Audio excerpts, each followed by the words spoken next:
പിശാചുക്കൾ എന്നാൽ പലപ്പോഴും നമ്മൾ കേട്ടിരിക്കുന്ന പല കഥകളുണ്ട്. ആ കഥകളിലൊക്കെ മരിച്ചവരുടെ ആത്മാക്കൾ തിരിച്ചു വന്ന് മരിച്ചവർക്ക് മാത്രം അറിയാമായിരുന്ന ചില കാര്യങ്ങൾ സംസാരിക്കുന്നു, അവരുടെ ശബ്ദത്തിൽ സംസാരിക്കുന്നു എന്നൊക്കെ നമ്മൾ പല കഥകൾ കേട്ടിട്ടുണ്ട്. പിശാചുകൾക്ക് ഇതെല്ലാം ചെയ്യുവാനായിട്ട് കഴിയും. പിശാചുകൾക്ക് മരിച്ചവരെ പോലെ അവരുടെ ആത്മാവിനെ പോലെ പ്രത്യക്ഷമാകുവാനും അവരെ പോലെ സംസാരിക്കുവാനും അവർക്ക് മാത്രം അറിയാമായിരുന്ന ചില കാര്യങ്ങൾ പറയുകയും ചെയ്യുവാൻ കഴിയും. ഇത് നമ്മൾ പലരും പറഞ്ഞ് നമ്മൾ കേൾക്കുന്ന ഒരു കാര്യമാണ്. എന്നാൽ ഇതൊന്നും മരിച്ചവരുടെ ആത്മാവ് തിരിച്ചു വരുന്നതല്ല എന്ന് നമ്മൾ വളരെ വ്യക്തമായി മനസ്സിലാക്കണം. അതല്ല, ഇത്തരം ആത്മാക്കളുമായിട്ട് അല്ലെങ്കിൽ പിശാചുമായിട്ട് നമ്മൾ ബന്ധപ്പെടുവാനായിട്ട് ശ്രമിച്ചാൽ പിശാചുമായി എന്നേക്കുമുള്ള ഒരു ബന്ധനത്തിൽ, അഴിക്കാൻ കഴിയാത്തൊരു ബന്ധനത്തിൽ നമ്മളായിത്തീരുവാൻ സാധ്യതയുമുണ്ട്. അതുകൊണ്ട് മരിച്ചവരുടെ ആത്മാക്കളുമായി ബന്ധപ്പെടുവാൻ ഒരിക്കലും ശ്രമിക്കരുത്. ഇവിടെ ഒന്ന് രണ്ട് സംശയങ്ങൾ നിങ്ങൾക്കുണ്ടാകാൻ സാധ്യതയുണ്ട്. അതോടെ ഞാൻ വിശദീകരിച്ച് പറയാൻ ആഗ്രഹിക്കുന്നു. ഇവിടെ ഒരു സംശയം എന്ന് പറയുന്നത് ലൂക്കോസ് 9-ാം അധ്യായത്തിൽ മോശയും ഏലിയാവും യേശുവിന് പ്രത്യക്ഷപ്പെട്ടതായി രേഖപ്പെടുത്തിയിട്ടുണ്ട്. ഇതിൽ മോശ മരിച്ചുവെന്നും ഏലിയാവ് സ്വർഗത്തിലേക്ക് ജീവനോടെ എടുക്കപ്പെട്ടുവെന്നും വേദപുസ്തകം പറയുന്നു. മറുരൂപമലയിലെ വിശുദ്ധന്മാരുടെ പ്രത്യക്ഷത സവിശേഷമായ ഒരിക്കൽ മാത്രം നമ്മൾ കാണുന്ന ഒരു സംഭവമാണ്. അതിനൊരു പ്രത്യേക ദൈവികമായ ദൗത്യമുണ്ട്. അതിനാൽ ഇതൊരു സവിശേഷമായ അനുഭവമായും ദൈവം അയച്ചിട്ട് അവർ വന്നു എന്ന് നമുക്ക് ചിന്തിക്കാം. ഇത്തരം സംഭവങ്ങൾ മുമ്പോ പിന്നീടോ സംഭവിച്ചിട്ടില്ല. ഇത്തരം സംഭവങ്ങൾ സംഭവിക്കുമെന്ന് വേദപുസ്തകം പഠിപ്പിക്കുന്നതുമില്ല. അതുകൊണ്ട് ഇതിൽ നിന്ന് നമുക്ക് ഒരു ഉപദേശം രൂപീകരിക്കുവാനോ ഇത്തരം കാര്യങ്ങൾ വീണ്ടും സംഭവിക്കുമെന്ന് പറയുവാനോ നമുക്ക് ഒരിക്കലും സാധ്യമല്ല. വേദപുസ്തകം അതിന് ഒരു അനുവാദവും നമുക്ക് നൽകുന്നത് ഇല്ല. ഇനി മരണത്തിൽ നിന്നും തിരികെ വന്നവർക്ക് മരിച്ചതിന് ശേഷമുള്ളവർ അനുഭവങ്ങൾ വിവരിക്കുവാൻ കഴിയുമോ? ധാരാളം പുസ്തകങ്ങൾ നമ്മുടെ മധ്യത്തിലുണ്ട്. മരണത്തിലും തിരിച്ചു വന്ന് എഴുതിയിട്ടുള്ളത്, അവർ കണ്ടിട്ടുള്ള സ്വർഗത്തെക്കുറിച്ചും അവർ കണ്ടിട്ടുള്ള നരകത്തെക്കുറിച്ചും ഒക്കെയായിട്ട് എഴുതിയിരിക്കുന്ന ധാരാളം പുസ്തകങ്ങൾ നമ്മുടെ മധ്യത്തിലുണ്ട്. അങ്ങനെ മരിച്ചതിന് ശേഷമുള്ള അനുഭവങ്ങൾ വിവരിക്കുവാൻ മരണത്തിൽ നിന്നും തിരിച്ചു വന്നവർക്ക് കഴിയുമോ എന്നുള്ളതാണ് ചോദ്യം. ഇല്ല എന്നതാണ് വചനമനുസരിച്ചുള്ള ഉത്തരം. വേദപുസ്തകത്തിൽ മരിച്ചതിന് ശേഷം തിരിച്ചു വന്നിട്ടുള്ള പല ആളുകളുണ്ട്. പഴയ നിയമത്തിലുണ്ട്, പുതിയ നിയമത്തിലുണ്ട്. ഏലീശയുടെ ശുശ്രൂഷയിൽ മരിച്ചതിന് ശേഷം തിരിച്ചു വന്നവരുണ്ട്. നമ്മുടെ കർത്താവിൻ്റെ ശുശ്രൂഷയിൽ മരിച്ചതിന് ശേഷം തിരിച്ചു വന്നവരുണ്ട്. ദൈവദാസന്മാരുടെ ശുശ്രൂഷയിൽ, അപ്പോസ്തലന്മാരുടെ ശുശ്രൂഷയിൽ മരിച്ചതിന് ശേഷം തിരിച്ചു വന്നിട്ടുള്ളവരുണ്ട്. ഇതെല്ലാം അത്ഭുത പ്രവൃത്തികളാണ്. അതിശയകരമായ അവർ ദൈവത്താൽ അഭിഷേകം ചെയ്യപ്പെട്ടു എന്ന് തെളിയിക്കുന്ന, വെളിപ്പെടുത്തുന്ന അത്ഭുതത്തിൻ്റെ പ്രവൃത്തികളാണ്. അസാധാരണമായ പ്രവൃത്തികളാണ്. ഇതിനെ വീര്യപ്രവൃത്തികൾ എന്ന് വേണമെങ്കിൽ നമുക്ക് വിളിക്കാം. എന്നാൽ ഇങ്ങനെ ഉയർത്തെഴുന്നേറ്റ ഒരു വ്യക്തി പോലും, മരണത്തിൽ നിന്നും ജീവനിലേക്ക് വന്ന ഒരു വ്യക്തി പോലും മരിച്ചു കഴിഞ്ഞ് ജീവനിലേക്ക് വരുന്നതിൻ്റെ ഇടയ്ക്കുള്ള സമയത്ത് അവരെവിടെ പോയിരുന്നുവെന്നോ, അവരെന്തെല്ലാം കണ്ടുവെന്നോ, എന്തെല്ലാം അനുഭവിച്ചുവെന്നോ, എന്തെല്ലാം കേട്ടുവെന്നോ അവരാരും വിശദീകരിക്കുന്നതേയില്ല. അത് പഴയ നിയമത്തിലുമില്ല, പുതിയ നിയമത്തിലുമില്ല. മാത്രമല്ല, ലാസറിൻ്റെ ധനവാന്റെ ഉപമയിൽ നിന്ന് നമ്മൾ വീണ്ടും ആ ഉപമയിലേക്ക് പോവുകയാണെങ്കിൽ നമ്മൾ മനസ്സിലാക്കുന്ന കാര്യം ഇതാണ്: മരിച്ചു കഴിഞ്ഞ ഒരു വ്യക്തിയുടെ ആത്മാവിന് യാതൊരു ആശയങ്ങളും പിന്നീട് ഭൂമിയിലുള്ളവരോട് കൈമാറുവാൻ കഴിയത്തില്ല.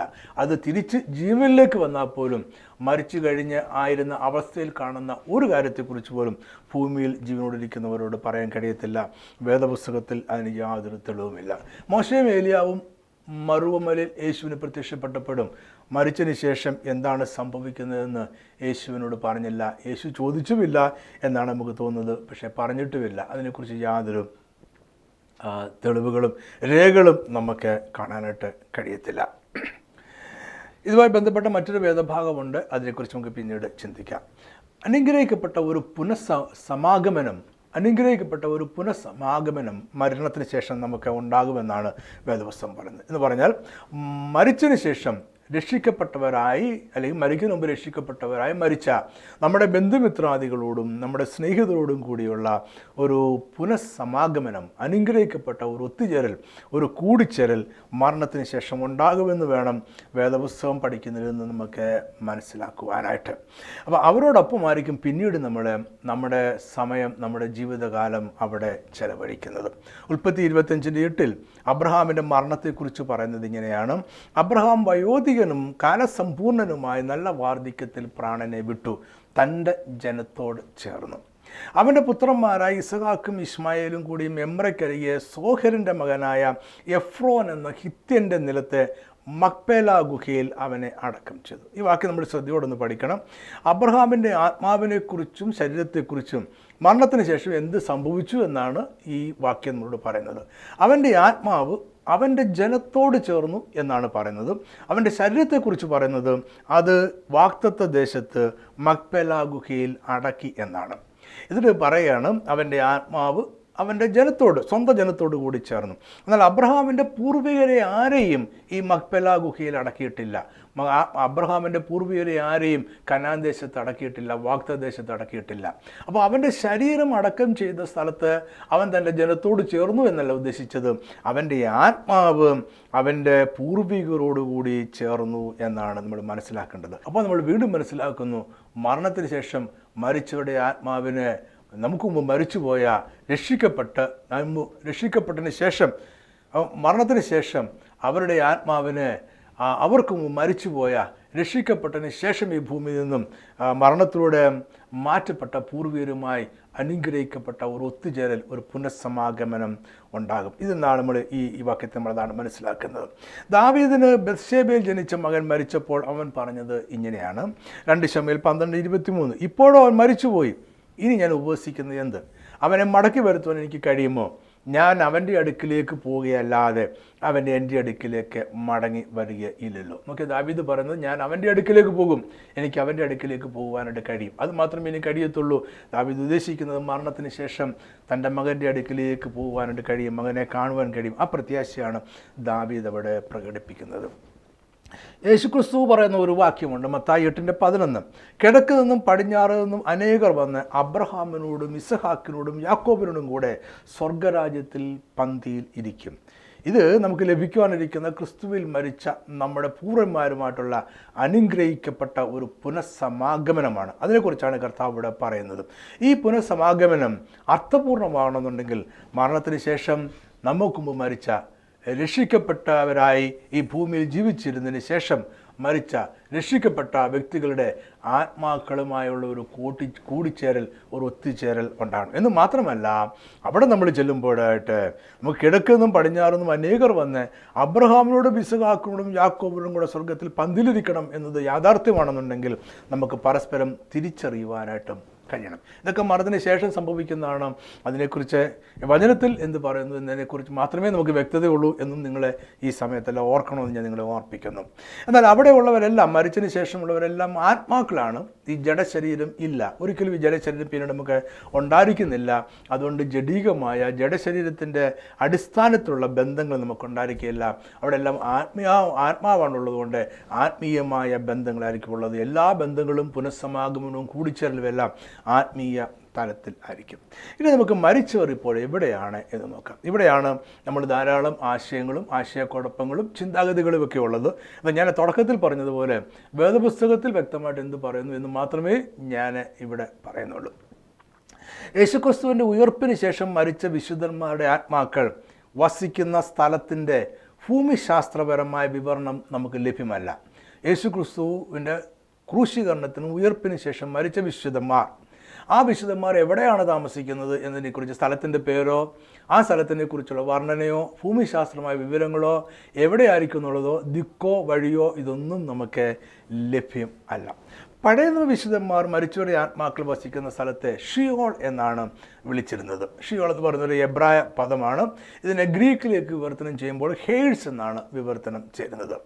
ഷിയോൾ ഭൂമിയുടെ അധോഭാഗത്താണെന്നും സ്വർഗം ഭൂമിയുടെ മുകളിൽ എവിടോ ആണ് എന്നുമാണ് പഴയ വിശുദ്ധന്മാരുടെ വിശ്വാസം. ഈ വിശ്വാസമാണ് നമ്മൾ 139 സങ്കീർത്തനത്തിൽ നമ്മൾ കാണുന്നത്. ദാവീദ് പറയുകയാണ്, ഞാൻ സ്വർഗത്തിൽ കയറിയാൽ നീ അവിടെയുണ്ട്, പാതാളത്തിൽ എൻ്റെ കിടക്ക വിരിച്ചാൽ നീ അവിടെ ഉണ്ട്. അപ്പോൾ ഹേഴ്സ് എന്ന് പറയുന്ന അല്ലെങ്കിൽ ഷിയോൾ എന്ന് പറയുന്ന പാതാളം ഭൂമിയുടെ അടിവശത്ത് എവിടെയാണ്, സ്വർഗം ഭൂമിയുടെ മുകളിൽ എവിടെയാണ്. ഇതായിരുന്നു പഴയ നിയമ വിശുദ്ധന്മാരുടെ ഒരു കാഴ്ചപ്പാട്. ഈ ഷിയോൾ മരിച്ചവരുടെ ആത്മാക്കൾ വസിക്കുന്ന സ്ഥലം. ഷിയോൾ എന്നതിന് ധനവാന്റെയും ലാസറിൻ്റെയും ഉപമയിൽ നമ്മൾ മനസ്സിലാക്കുന്നത് ഷിയോൾ രണ്ടായിട്ട് വിഭജിക്കപ്പെട്ടിരിക്കുന്നു. ഒരു ഭാഗത്ത് വിശുദ്ധന്മാരുടെ ആത്മാക്കൾ വസിക്കുന്നു, മറുഭാഗത്ത് വിശുദ്ധന്മാരല്ലാത്ത നീതികെട്ടവരുടെ ആത്മാക്കൾ വസിക്കുന്നു എന്നാണ് നമ്മൾ മനസ്സിലാക്കുന്നത്. ഇത് രണ്ട് ഭാഗത്തിനും ഇടയിൽ ഒരു പിളർപ്പ് ഉണ്ട് എന്നും നമ്മൾ ആ ഉപമയിൽ നിന്നും മനസ്സിലാക്കുന്നുണ്ട്. നീതിമാന്മാരുടെ ആത്മാക്കൾ വസിക്കുന്ന സ്ഥലത്തെയാണ് ഈ ഉപമയിൽ അബ്രഹാമിൻ്റെ മടി എന്ന് വിളിക്കുന്നത്. ഇത് ഒരു അക്ഷരാർത്ഥത്തിലുള്ള അബ്രഹാമിൻ്റെ മടി ആകണമെന്നില്ല. ആ സ്ഥലത്തെ അവർ അബ്രഹാമിൻ്റെ മടി എന്ന് വിളിച്ചിരുന്നു. വിശ്രമ സ്ഥലം എന്നുള്ള അർത്ഥത്തിൽ അവർ അബ്രഹാമിൻ്റെ മടി എന്ന് വിളിച്ചിരുന്നു. അതുകൊണ്ട് നീതിമാന്മാരായി ജീവിച്ചവർ മരിക്കുമ്പോൾ അവരെ ആത്മാക്കൾ അബ്രഹാമിൻ്റെ മടിയിലേക്ക് പോകും. അനീതിയിൽ ജീവിച്ചവരുടെ ആത്മാക്കൾ അവർ മരിക്കുമ്പോൾ യാതനാ സ്ഥലമായ രണ്ടാമത്തെ ഭാഗത്തിലേക്ക് പോകും. അതാണ് നമ്മൾ ധനവാന്റെ ലാസൻ്റെ ഭൂമിയിൽ നമ്മൾ മനസ്സിലാക്കുന്നത്. എന്നാൽ യേശുക്രിസ്തുവിൻ്റെ ഉയർപ്പിന് ശേഷം കർത്താവിൽ മരിക്കുന്ന രക്ഷിക്കപ്പെട്ടവരുടെ ആത്മാക്കൾ ഷിയോളിലേക്ക് പോകും എന്നത് വേദപുസ്തകം എങ്ങും പറയുന്നില്ല. പുതിയ നിയമത്തിലെ വാക്യങ്ങൾ പറയുന്നത് ക്രിസ്തീയ വിശ്വാസികൾ മരിക്കുമ്പോൾ അവിടെ ആത്മാക്കൾ ഉടൻ തന്നെ ക്രിസ്തുവിൻ്റെ സന്നിധിയിലേക്ക് പോകുന്നു എന്നാണ്. യേശുക്രിസ്തുവിനെ സ്വന്തം രക്ഷിതാവായി സ്വീകരിച്ചപ്പോൾ തന്നെ അവരുടെ പാപങ്ങൾ മോചിക്കപ്പെട്ടതാണ്. അതിനാൽ വീണ്ടും ഒരു ശുദ്ധീകരണ സ്ഥലമോ ഒരു ശുദ്ധീകരണ പ്രക്രിയയോ അവർക്ക് ആവശ്യമില്ല. അതുകൊണ്ട് അവർ മരിക്കുമ്പോൾ ക്രിസ്തുവിൻ്റെ സന്നിധിയിലേക്ക് പോകുന്നു. കുറച്ചുകൂടെ വ്യക്തമായിട്ട് അതിനെ മനസ്സിലാക്കുവാനായിട്ട് ശ്രമിക്കാം. ഫിലിപ്പിയർ 1:23 ഇവ രണ്ടിനാലും ഞാൻ ഞെരുങ്ങുന്നു, വിട്ടുപിരിഞ്ഞ് ക്രിസ്തുവിനോടുകൂടി ഇരിപ്പാൻ എനിക്ക് കാംക്ഷയുണ്ട്, അത് അത്യുത്തമമല്ലോ. പൗലോസ് പറയുന്നത് വിട്ടുപിരിഞ്ഞാൽ, ഈ ശരീരത്തെ വിട്ടുപിരിഞ്ഞാൽ ഞാൻ പിന്നെ ക്രിസ്തുവിനോട് കൂടെയാണ്. ഇടയ്ക്ക് ഒരു സ്ഥലം ഇല്ല, ഒരവസ്ഥയുമില്ല, ഒരു കാലഘട്ടവുമില്ല. 2 കൊരിന്ത്യർ 5:8 ഇങ്ങനെ ഞങ്ങൾ ധൈര്യപ്പെട്ട് ശരീരം വിട്ട് കർത്താവിനോടുകൂടെ വസിപ്പാൻ അധികം ഇഷ്ടപ്പെടുന്നു. അപ്പോൾ ഈ ശരീരം വിടുമ്പോൾ പിന്നീട് സംഭവിക്കുന്നത് കർത്താവിനോട് കൂടെ വസിക്കുക എന്നതാണ്. ഇതാണ് പൗലോസ് മരണത്തെക്കുറിച്ചും അതിനുശേഷം എന്താണ് സംഭവിക്കുന്നത് പറയുന്നത്. അതിനിടയ്ക്ക് ഒരു കാലമോ ഒരു പ്രക്രിയയോ ശുദ്ധീകരണമോ ഒന്നുമില്ല. ശുദ്ധീകരണത്തിന് ആവശ്യം രക്ഷിക്കപ്പെട്ട ദൈവജനത്തിന് ഇല്ല. സഭാപ്രസംഗി 2:7 പൊടി പണ്ട് ആയിരുന്നതുപോലെ ഭൂമിയിലേക്ക് തിരികെ ചേരും, ആത്മാവ് അതിനെ നൽകിയ ദൈവത്തിൻ്റെ അടുക്കിലേക്ക് മടങ്ങി പോകും. അപ്പോൾ മരിച്ചവരുടെ ആത്മാവ് ഒരു ശുദ്ധീകരണ സ്ഥലത്ത് ഉറങ്ങുന്നു എന്നതിന് വേദപുസ്തകത്തിൽ യാതൊരു തെളിവുകളും ഇല്ല. അതാണ് ഞാൻ ഇതുവരെയും നിങ്ങളോട് വിശദീകരിച്ച് പറയുവാനായിട്ട് ശ്രമിക്കുന്നത്. ഈ ഭൂമിയിൽ ജീവിച്ചിരിക്കുന്ന ആർക്കും മരിച്ചവരുടെ ആത്മാക്കളുടെ ശുദ്ധീകരണത്തിനായിട്ട് അതുകൊണ്ട് തന്നെ യാതൊന്നും ചെയ്യുവാൻ കഴിയില്ല. അങ്ങനൊരു സ്ഥലമില്ല, അവിടെ ആരുടെ ആത്മാക്കൾ ഇല്ല. ഭൂമിയിൽ ജീവിച്ചിരുന്നപ്പോൾ യേശുക്രിസ്തുവിനെ രക്ഷിതാവും കർത്താവുമായി സ്വീകരിക്കുകയും പാപമോചനം പ്രാപിക്കുകയും രക്ഷയുടെ അനുഭവത്തിൽ തുടർന്ന് ജീവിക്കുകയും ചെയ്ത എല്ലാവരും മരണത്തിന് ശേഷം കർത്താവിനോടൊപ്പം ആയിരിക്കും. എബ്രായർ 9:27 ഒരിക്കൽ മരിക്കുകയും പിന്നെ ന്യായവിധിയും മനുഷ്യർക്ക് നിയമിച്ചിരിക്കുന്നു എന്നാണ്. ഇടയ്ക്ക് ഒരു കാര്യമുള്ളതാണ് പറയുന്നില്ല. 2 കൊരിന്ത്യർ 12:2-4 വരെയുള്ള വാക്യങ്ങളിൽ പൗലോസ് അദ്ദേഹത്തിനുണ്ടായ ഒരു പ്രത്യേക അനുഭവത്തെക്കുറിച്ച് വിവരിക്കുന്നുണ്ട്. ഇത് കുറച്ചുകൂടെ മുമ്പ് ഒരു പക്ഷേ നിങ്ങൾക്കിടെ മനസ്സിൽ വന്നൊരു ചോദ്യമായിരിക്കാം ഇത്. അതിനെക്കുറിച്ചൊരു വിശദീകരണം കൂടെ ഞാൻ പറയാം. ഇവിടെ ഈ വിഷയവുമായി ബന്ധപ്പെടുത്തിയും കൂടെയാണ് ഞാനിത് പറയുന്നത്. 2 കൊരിന്ത്യർ 12:2-4 വരെയുള്ള വാക്യങ്ങളിൽ നിങ്ങൾക്ക് ഓർമ്മ വന്നു കാണും എന്താണ് അനുഭവം എന്നുള്ളത്. ക്രിസ്തുവിലുള്ള ഒരു മനുഷ്യൻ, പൗലോസ് പറയുന്ന ഇതാണ്, ക്രിസ്തുവിലുള്ള ഒരു മനുഷ്യൻ 14 വർഷങ്ങൾക്ക് മുമ്പേ 3-ാം സ്വർഗത്തോളം എടുക്കപ്പെട്ടു. അത് ശരീരത്തോടെയോ ശരീരം കൂടാതെയോ എന്ന് അറിയുന്നില്ല. ആ മനുഷ്യൻ പരദീസയോളം എടുക്കപ്പെട്ടു. മനുഷ്യൻ ഉച്ചരിക്കുവാൻ പാടില്ലാത്തതും പറഞ്ഞുകൂടാത്തതുമായ വാക്കുകളെ അവിടെ അദ്ദേഹം കേട്ടു. ഇവിടെ പരദീസ എന്നതിന് അദ്ദേഹം ഉപയോഗിച്ചിരുന്ന ഗ്രീക്ക് പദം പാരഡൈസോസ് എന്ന് പറയുന്ന വാക്കാണ്. ഇവിടെ നിങ്ങൾ വളരെ ശ്രദ്ധയോടെ കൂടി കേൾക്കണം, എങ്കിലേ നിങ്ങൾക്ക് ഈ ഭാഗം മനസ്സിലാകുകയുള്ളൂ. പൗലോസ് പറയുന്നു 14 വർഷത്തിന് മുമ്പേ ഒരു മനുഷ്യൻ, ഇത് പൗലോസിനെ കുറിച്ച് തന്നെ പറയുകയാണ്, അവൻ 3-ാം സ്വർഗത്തോളം എടുക്കപ്പെട്ടു. അത് ദൈവം വസിക്കുന്ന സ്ഥലത്തോളം എടുക്കപ്പെട്ടു. അത് ശരീരത്തോടെയാണോ ശരീരം കൂടാതെയാണോ എന്ന് അറിഞ്ഞുകൂടാ. ഓക്കെ, അത് പോട്ടെ. ആ 3-ാം സ്വർഗത്തോളം ദൈവം വസിക്കുന്ന സ്ഥലത്തോളം എടുക്കപ്പെട്ടു. ആ സ്ഥലത്തെക്കുറിച്ച് പൗലോസ് പറഞ്ഞൊരു പേരാണ് പരദീസയോളം അവന് എടുക്കപ്പെട്ടു. ഇതാണ് പൗലോസ് പറഞ്ഞത്. ഇവിടെ പരദീസ എന്ന് പറയാൻ ഉപയോഗിച്ചിരിക്കുന്ന വാക്ക് അവിടെ ശ്രദ്ധയോടുകൂടി നിങ്ങൾ കേൾക്കുക. പാരഡൈസോസ് എന്ന് പറയുന്ന വാക്കാണ് പൗലോസ് ഉദ്ദേശിച്ചത് പരദീസ എന്ന് പറയുവാൻ. ഈ സ്ഥലത്ത് മനുഷ്യരുടെ ആത്മാക്കൾക്ക് പ്രവേശിക്കുവാൻ കഴിയുന്ന ഇടമാണ്. അതുകൊണ്ടാണല്ലോ പൗലോസിൻ്റെ ആത്മാവിനോട് പ്രവേശിക്കാൻ കഴിഞ്ഞത്. അതാണ് ഒന്നാമതായിട്ട് നിങ്ങൾ മനസ്സിലാക്കുന്ന കാര്യം. പരദീസ, പൗലോസ് പറയുന്ന പരദീസ, പാരഡൈസോസ് എന്ന് പറയുന്ന സ്ഥലത്ത് മനുഷ്യരുടെ ആത്മാക്കൾക്ക് പ്രവേശിക്കുവാൻ കഴിയും.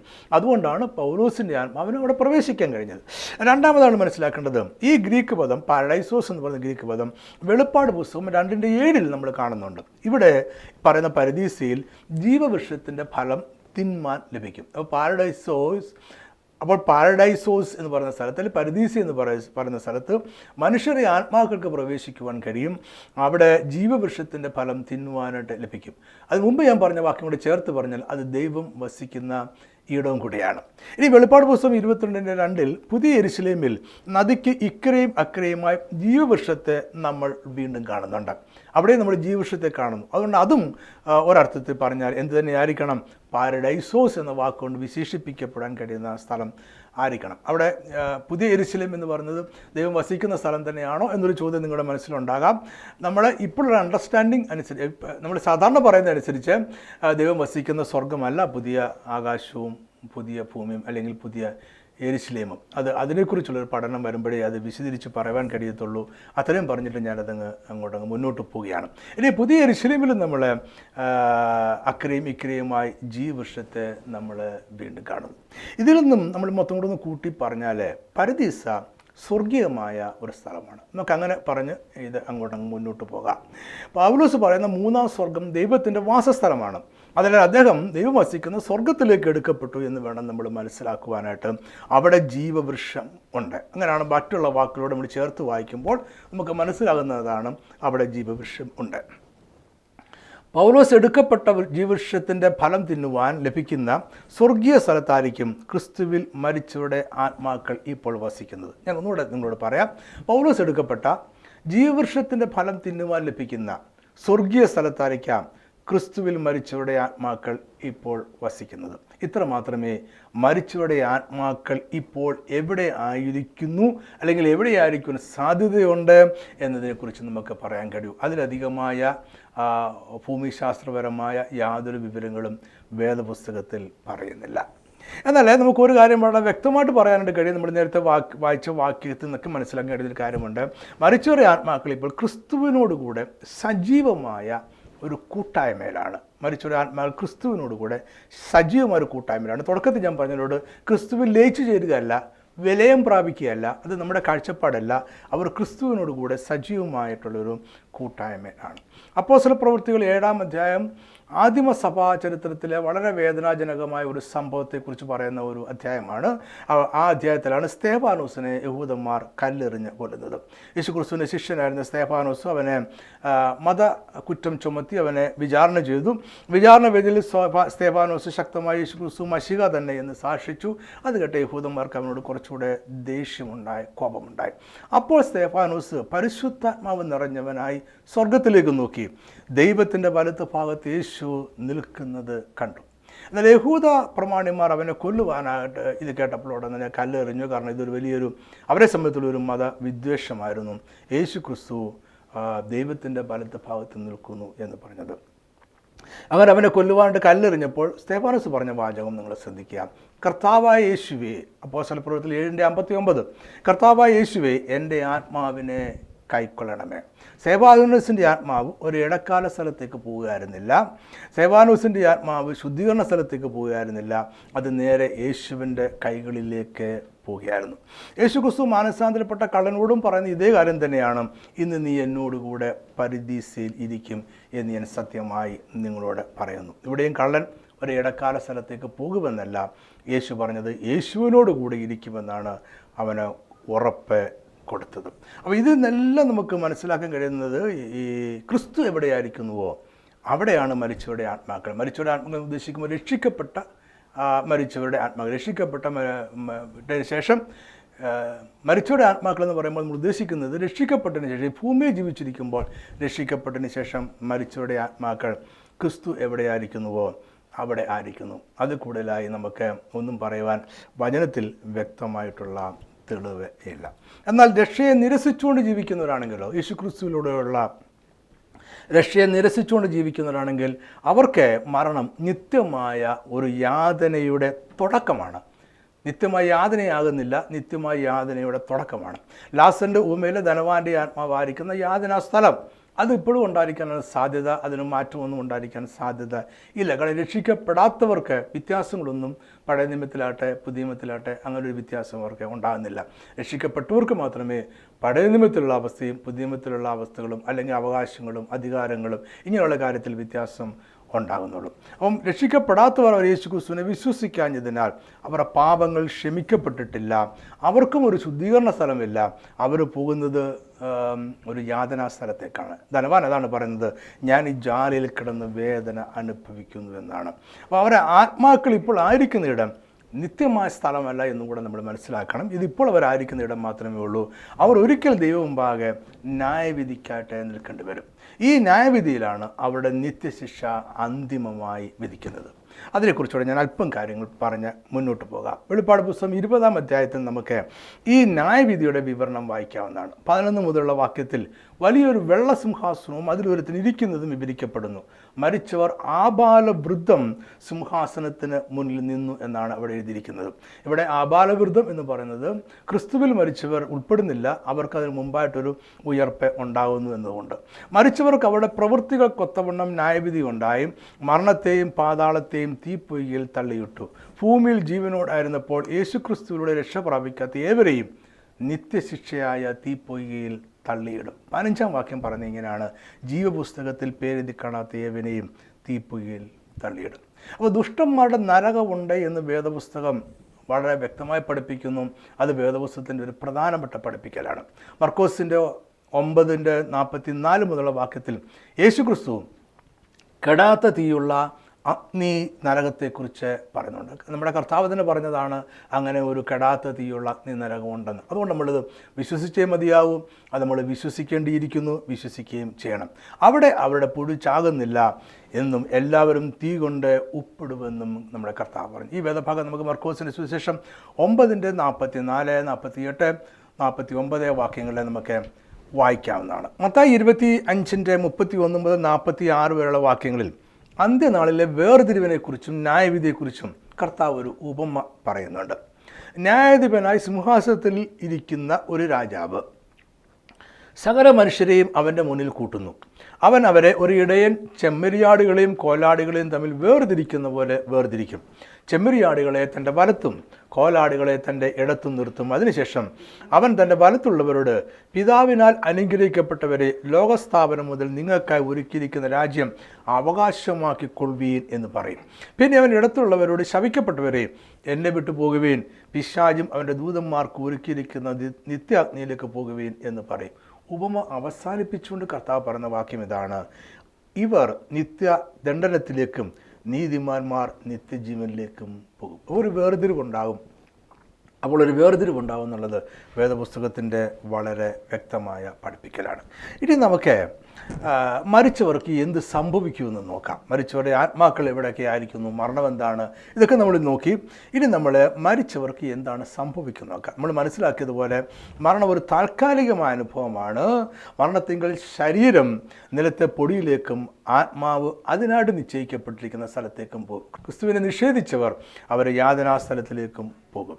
എന്നാൽ ഭാവിയിൽ നിശ്ചയിക്കപ്പെടുന്ന സമയത്തെ ശരീരത്തിനും ആത്മാവിനും തമ്മിൽ ഒരു പുനരേകീകരണമുണ്ട് എന്നും വേദപുസ്തകം പഠിപ്പിക്കുന്നുണ്ട്.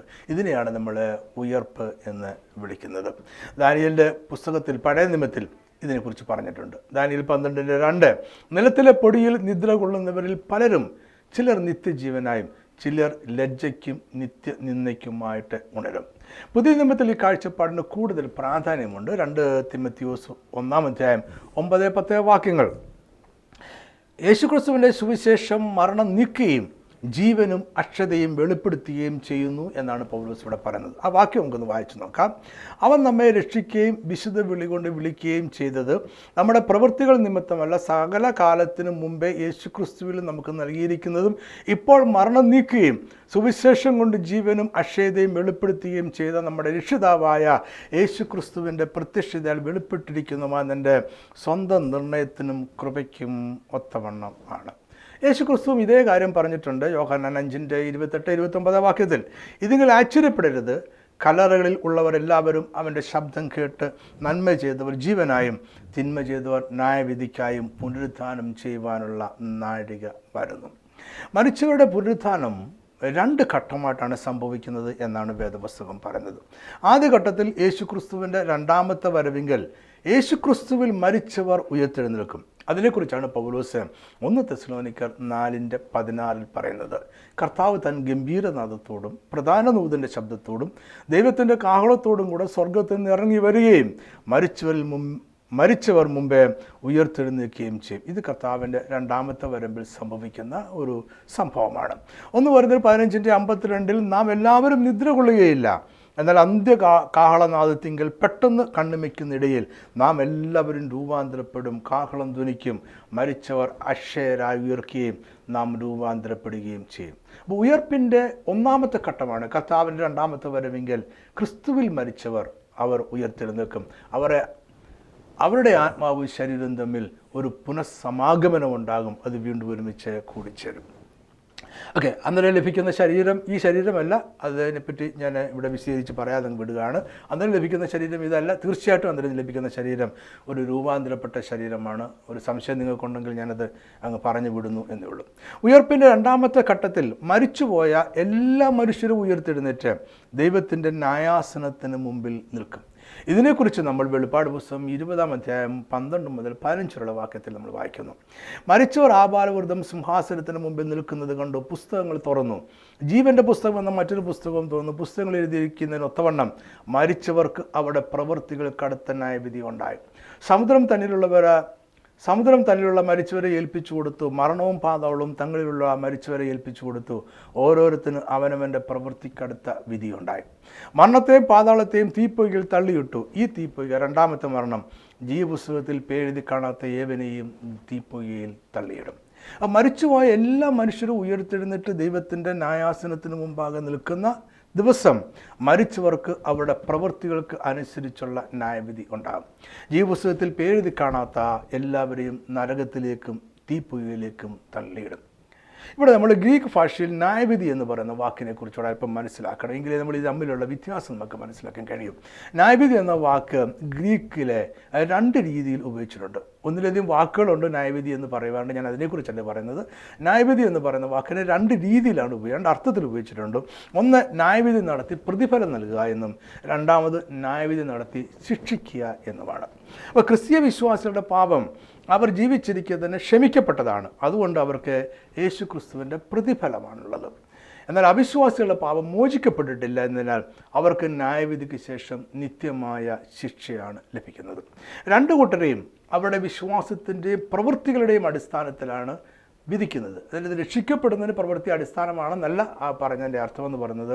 അവർക്ക് പ്രതിഫലം കൊടുക്കുന്നതും അവരെ ശിക്ഷിക്കുന്നതും അവരുടെ വിശ്വാസത്തിൻ്റെയും പ്രവൃത്തികളുടെയും അടിസ്ഥാനത്തിൽ. 2 കൊരിന്ത്യർ 5:10 അവനവൻ ശരീരത്തിലിരിക്കുമ്പോൾ ചെയ്ത് നല്ലതാകലും തീയതാകലും അതിന് തക്കവണ്ണം പ്രാപിക്കേണ്ടതിന് നാം എല്ലാവരും ക്രിസ്തുവിൻ്റെ ന്യായാസനത്തിന് മുമ്പാകെ വെളിപ്പെടേണ്ടതാകുന്നു. നമ്മുടെ പ്രവൃത്തികൾ മരണശേഷവും നമ്മളെ പിന്തുടരുന്നു എന്ന് പറയുന്നതും ഈ അർത്ഥത്തിലാണ്. നമ്മുടെ പ്രവൃത്തികൾക്കൊത്തവണ്ണമുള്ള പ്രതിഫലം നമുക്ക് ലഭിക്കും എന്നുള്ളതാണ്.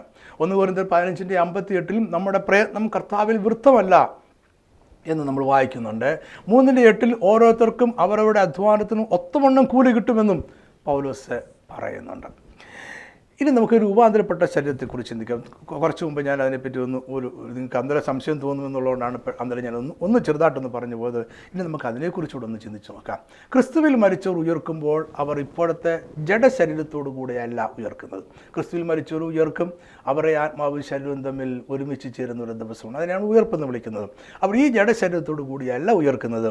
ക്രിസ്തീയ വിശ്വാസികൾക്ക് പുനരുത്ഥാനം പ്രാപിച്ച മഹത്വവും രൂപാന്തരം പ്രാപിച്ചതും അമർത്യവുമായ ഒരു ശരീരം ലഭിക്കും.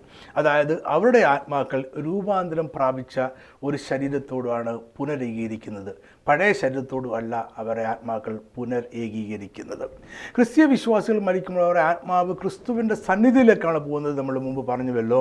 ഉയർത്തെഴുന്നേൽക്കുമ്പോൾ അതേ ആത്മാക്കൾക്ക് പുനരുദ്ധാനം പ്രാപിച്ച രൂപാന്തരപ്പെട്ട ഒരു ശരീരം ലഭിക്കും. ഇതവർക്ക് നിത്യതയിൽ വസിക്കുവാനായി ലഭിക്കുന്ന അമർത്യമായ ശരീരമാണ്. നമ്മുടെ ജഡപ്രകാരമുള്ള ശരീരം നിത്യതയിൽ വസിക്കുവാൻ യോഗ്യമല്ല. അത് നിത്യമായ ശരീരമേ അല്ല. എന്നാൽ ഇനി ലഭിക്കാൻ പോകുന്ന രൂപാന്തരപ്പെട്ട ശരീരം അവർക്ക് നിത്യതയിൽ വസിക്കുവാനുള്ള ഒരു അമർത്യമായ ശരീരമാണ്. ഇവിടെ ആത്മാവും ശരീരവും വീണ്ടും ഒരുമിച്ച് ചേരുകയാണ്. ഈ പുതിയ ശരീരം ഉയർത്തെഴുന്നേറ്റ നമ്മുടെ കർത്താവിൻ്റെ ശരീരത്തോട് സമമായിരിക്കും, അല്ലെങ്കിൽ അനുരൂപമായിരിക്കുമെന്നാണ് വേദപുസ്തകം പറയുന്നതും അങ്ങനെയാണ് നമ്മൾ മനസ്സിലാക്കുന്നത്. ഫിലിപ്പിയർ 3:21 വാക്യത്തിൽ അവൻ സകലവും തനിക്ക് കീഴ്പ്പെടുത്തുവാൻ കഴിയുന്ന തൻ്റെ വ്യാപാര ശക്തി കൊണ്ട് നമ്മുടെ താഴ്മയുള്ള ശരീരത്തെ തൻ്റെ മഹത്വമുള്ള ശരീരത്തോട് അനുരൂപമായിട്ട് രൂപാന്തരപ്പെടുത്തും. എന്നാൽ മരണത്തിന് ശേഷം രക്ഷിക്കപ്പെടുവാനോ മരണത്തിന് ശേഷം രക്ഷിക്കപ്പെടുവാനോ രക്ഷയുടെ പ്രവൃത്തികൾ ചെയ്യുവാനോ ആർക്കും അവസരം ലഭിക്കുന്നില്ല. ഇത് വളരെ വ്യക്തമായി പൗലോസ് 2 കൊരിന്ത്യർ 6:2 പറയുന്നുണ്ട്. ഇപ്പോഴാകുന്നു സുപ്രസാദകാലം, ഇപ്പോഴാകുന്നു രക്ഷാദിവസം. ഇതിനുശേഷം മരണത്തിന് ശേഷം ഒരു സുപ്രസാദകാലമില്ല, ഒരു രക്ഷാദിവസമില്ല. രക്ഷിക്കപ്പെടുവാൻ കഴിയത്തില്ല, രക്ഷയുടെ പ്രവൃത്തികൾ ചെയ്യുവാനും കഴിയത്തില്ല. ഞാനിവിടെ രക്ഷയുടെ പ്രവൃത്തികളെന്ന് പറഞ്ഞതിനകത്ത് ഒരു സംശയം നിങ്ങൾക്കുണ്ടാകുമോ എന്നുള്ളതുകൊണ്ട് ഞാൻ ഒരു വാക്കിൽ അതൊന്ന് വിസ്തരിച്ച് പറയാം. രക്ഷയുടെ പ്രവൃത്തികൾ എന്ന് ഞാൻ ഉദ്ദേശിച്ചത് രക്ഷിക്കപ്പെടുവാനുള്ള പ്രവൃത്തികളല്ല, രക്ഷിക്കപ്പെട്ടവർ ചെയ്യുന്ന പ്രവൃത്തികളെക്കുറിച്ചാണ്. അപ്പോൾ ഒരിക്കൽ മരിക്കുകയും പിന്നെ ന്യായവിധിയും മനുഷ്യർക്ക് നിയമിച്ചിരിക്കുന്നു എന്ന് എബ്രായർ 9:27 രേഖപ്പെടുത്തിയിരിക്കുന്നു. മരണത്തിന് ശേഷം ന്യായവിധി മാത്രമേ ഉള്ളൂ, മറ്റൊന്ന് തന്നെ ഇല്ല. ഞാൻ വാക്കുകൾ ഈ പഠനം അവസാനിപ്പിക്കട്ടെ. ഈ ഭൂമിയിൽ ജനിച്ച എല്ലാവർക്കും മരണം നിശ്ചയമാണ്. മരണത്തിന് ശേഷമുള്ള ഒരു ജീവിതവും തീർച്ചയാണ്. എന്നാൽ മരണത്തിന് ശേഷം നമ്മൾ എവിടെ ആയിരിക്കുമെന്നത് വളരെ വ്യത്യസ്തമായിരിക്കും. കൃപയാൽ യേശു ക്രിസ്തുവിൽ വിശ്വസിച്ച് രക്ഷ പ്രാപിച്ചവർ ക്രിസ്തുവിനോടൊപ്പമായിരിക്കും. ജീവിച്ചിരിക്കുമ്പോൾ ക്രിസ്തുവിലൂടെയുള്ള രക്ഷയെ നിരസിച്ചവർ യാതനാ സ്ഥലത്തായിരിക്കുമെന്നാണ് വേദപുസ്തകം പറയുന്നത്. ഒരുവന് അവിശ്വാസിയായി ജീവിക്കുകയും വിശ്വാസിയായി മരിക്കുകയും ചെയ്യുവാൻ ഒരിക്കലും സാധ്യമല്ല. മരണശേഷം നമ്മുടെ ആത്മാവ് എവിടെയായിരിക്കണമെന്ന് നമ്മൾ ജീവിച്ചിരിക്കുമ്പോൾ തീരുമാനിക്കേണ്ട വിഷയമാണ്. മരണശേഷം രണ്ടാമതൊരവസരമോ ശുദ്ധീകരണമോ സ്നാനമോ സാധ്യം അല്ല. ഞാൻ വാക്കുകൾ അവസാനിപ്പിക്കട്ടെ. പഠനം നിങ്ങൾക്ക് അനുഗ്രഹമായി വിശ്വസിക്കുന്നു. കർത്താവ് നിങ്ങളെ അനുഗ്രഹിക്കട്ടെ.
കൃത്യമായ സന്ദേശങ്ങളുടെ നോട്ടിഫിക്കേഷൻ ലഭിക്കുവാൻ നിങ്ങൾ ഈ ചാനൽ ദയവായി സബ്സ്ക്രൈബ് ചെയ്യുക. തൊട്ടടുത്തുള്ള ബെൽ ഐക്കൺ പ്രസ് ചെയ്യുക. മറക്കാതെ കാണുക. ദൈവം നിങ്ങളെ അനുഗ്രഹിക്കട്ടെ.